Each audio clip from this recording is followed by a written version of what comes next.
구독자 여러분 안녕하십니까. 이번 시간에는 수학 없이 상당히 재미있고 그리고 흥미로웠던 주제를 가지고 왔습니다.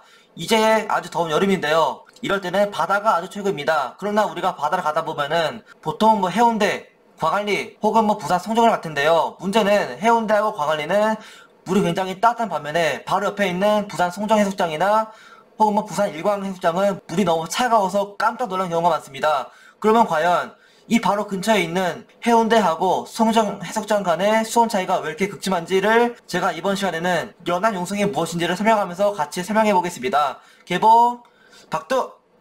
네, 이번 강의는 연안 용성과 차가운 물이 나오는 이유입니다. 그러면은 가장 먼저 저의 경험을 소개하자면은 이 사진은 제가 아주 옛날에 2010년도에 찍었던 사진인데요. 이 위치는 바로 여기 중국 다롄 앞바다입니다.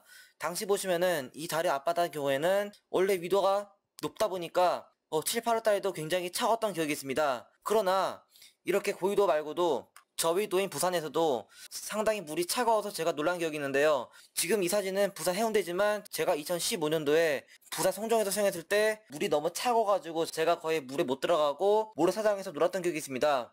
저는 옛날에는 대련은 위도 높으니까 추운 줄 알고 부산은 되게 따뜻할 줄 알았는데 실제로 여기 대련보다 부산의 온도가 더 차가워서 이때는 제가 거의 수영할 엄두가 나지 않았던 기억이 있습니다. 실제로 보시면은 여기 대련 앞바다 수온하고 부산 앞바다의 수온이 거의 차이가 없는데요.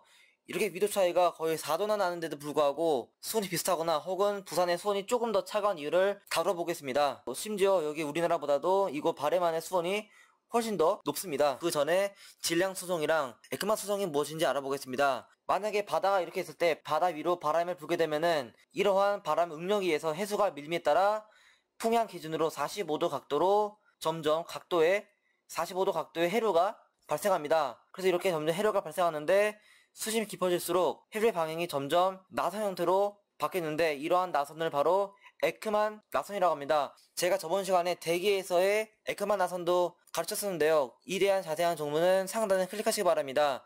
지금은 대기가 아니라 바다를 보는 것인데 바다에서도 마찬가지로 이거 바람과 마찰 그리고 코를의 힘에 따라서 45도 각도로 해류가 발생하는 것이고 이러한 나선 형태를 총 더해가지고 나타나는 것이 바로 질량소송인데 북반구에서의 질량소송은 바로 바람 방향의 오른쪽임을 알아두시기 바랍니다. 다시 말해서 풍향에 대해서 오른쪽 직각 방향으로 질량소송 혹은 에크만 소송이 발생합니다. 더 쉽게 설명해서 우리가 살고 있는 북반구에서는 바람의 방향이 북풍일 경우 질량소송은 진해 방향의 오른쪽이기 때문에 이렇게 서쪽으로 발생하고 반대로 남반구에서는 왼쪽이기 때문에 남풍이 불 경우 북반구와 같은 방향이 서쪽으로 작용합니다. 특히 이러한 경우는 바람의 방향이 해안선과 아주 평행하게 불 경우에 훨씬 더 뚜렷하게 발생함을 알아두시기 바랍니다. 만약에 바람의 방향이 해안선과 평행하게 불게 될 경우 이렇게 질량소송이 발생하는데요. 물이 서쪽으로 이동하면서 이쪽에 이렇게 빈 공간이 발생합니다. 그러나 바다라는 것도 혹은 지구라는 것도 질량 보존 법칙에 의해서 이곳에 부족한 물을 어디서 채워야 되는데요. 이러한 부족한 물을 채우는 것이 바로 바다 아래 즉 심층수입니다. 다시 말해서 만약에 바람의 방향이 해안선과 평양에 불 경우 질량 소송이 서쪽으로 발생하는데요. 그러면은 이곳에 물이 점차 서쪽 이동하면서 빈 공간이 발생함에 따라 이 빈 공간을 메우기 위해서 아래쪽에 있는 물이 끌어올리는데 문제는 바다의 수온은 위에서는 높고 심층에 갈수록 점점 4도씨 정도로 굉장히 낮기 때문에 차가운 물이 올라간다는 것입니다. 즉 표층수에 있는 물은 서쪽으로 없어져서 차가운 물이 올라옴에 따라 이곳 연안 일대의 수온이 낮아지는 현상이 바로 연안 용성인 것입니다. 그러면은 실제 사례를 보겠습니다. 실제 사례를 보시면은 이 지도는 제가 에라5 자료를 통해서 그린 제보서 자료인데요. 2020년 6월 30일 전세계 수온 지도입니다. 여기 보시면은 우리나라 같은 경우에도 그냥 상당히 평범한 수준인데 문제는 이곳 미국 서부하고 남미 서부에서는 유독 수온이 상당히 낮은 걸 알 수 있습니다. 실제로 보시면은 동위도에 비해서 이거 미국 캘리포니아하고 남미 칠레 부근의 수온이 상당히 낮은 것을 알 수가 있습니다. 따라서 이곳에서는 수온이 상당히 낮기 때문에 증발량 또한 적어서 바다가 근처에 있음에도 불구하고 건조해서 사막이 생긴 것입니다. 이것은 똑같은 지도에다가 제가 바람장을 추가한 것인데요. 여기 보시면은 현재 이곳에 서태평양 고기압이 있고 남미에서도 고기압에 의해서 남풍류 그리고 미국에서는 북풍이 불고 있습니다. 이러함에 따라 바람의 방향이 아주 절묘하게 해안선과 평행하면서 질량 수송이 발생함에 따라 연안 용성이 생긴 것입니다. 조금 더 확대해서 미국 서부에서는 북풍, 그리고 칠레 서부에서는 남풍이 불에 따라 질량 수송이 각각 미국에서는 오른쪽, 그리고 남미에서는 왼쪽이기 때문에 모두 다 서쪽으로 질량 수송이 발생하겠습니다.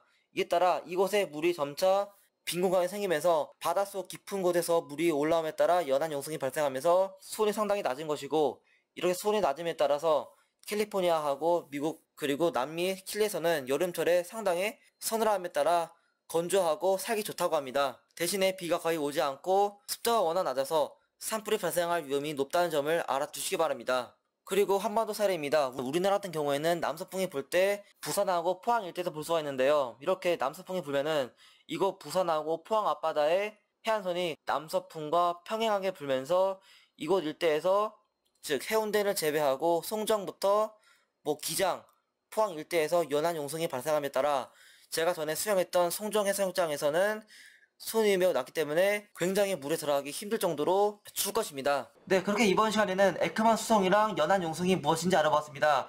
우리는 그동안 해운대는 사람이 많고 송정은 사람이 없어서 그냥 사람 체온에 따라서 물의 온도가 다른 줄 알았는데요. 알고 보니까 송정에서는 연안 용성에 의해서 깊은 곳에 있는 물이 끌어올려짐에 따라 수온이 매우 낮기 때문에 우리가 매우 추웠던 것입니다. 네, 지금 비록 날씨도 좋고 매우 덥지만 지금 코로나 때문에 바다에 가기가 상당히 어렵습니다. 그러면 이상으로 에크만 수송과 연안 용성에 대한 설명했습니다. 구독과 좋아요 눌러주시면 감사하겠습니다. 감사합니다.